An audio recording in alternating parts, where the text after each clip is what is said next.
Fadlizon, Presiden harusnya cari orang lagi yang lebih cocok jadi Mendak, kalau dipertahankan merugikan. Anggota DPR RI Fadlizon menilai Presiden Jokowi perlu mengganti menteri yang tidak bagus dalam kinerja dan malah meresahkan.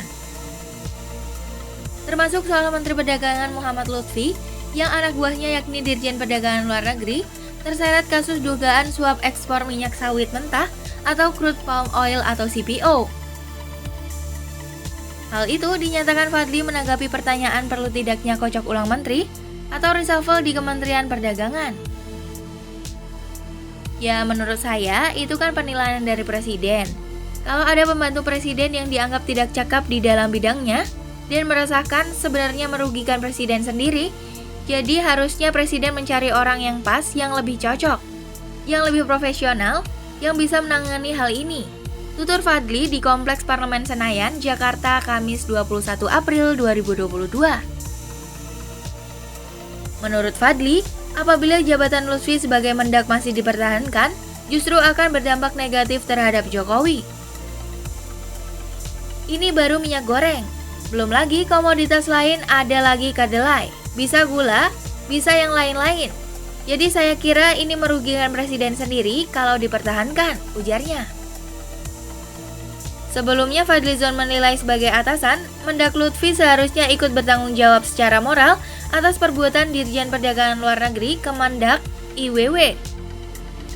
Sebelumnya, Dirjen Daklu sudah ditetapkan sebagai tersangka atas dugaan kasus suap izin ekspor minyak sawit mentah atau crude palm oil atau CPO bersama 3 tersangka lainnya. Kan harusnya secara moral bertanggung jawab. Mendak harusnya secara moral bertanggung jawab dong, ada dirjen yang kena, kata Fadlizon di Kompleks Parlemen Senayan, Jakarta, Kamis 21 April 2022. Fadli lantas menyinggung sikap para pejabat di luar negeri yang dengan sigap mengundurkan diri apabila tersandung suatu masalah. Tetapi menurut dia, hal yang sama sepertinya tidak akan dilakukan oleh Mendak Lutfi. Kalau di luar negeri sih sudah mundur, tapi kan kita di sini enggak ada istilah mundur gitu loh, ujarnya. Sementara itu, terkait polemik minyak goreng yang sempat mengalami kelangkaan dan kini harganya tinggi, Fadli mengatakan hal itu menunjukkan bahwa memang ada pihak yang menikmati dan memanfaatkan situasi demi mengaruk keuntungan pribadi dan segelintir kelompok. Jadi memang harus ditindak dengan tegas. Jadi kita apresiasi langkah dari Jaksa Agung dan sebaliknya dibuka rantainya. Rantai mafia minyak goreng ini karena kan disebut sendiri oleh menterinya gitu ya, ujar Fadli.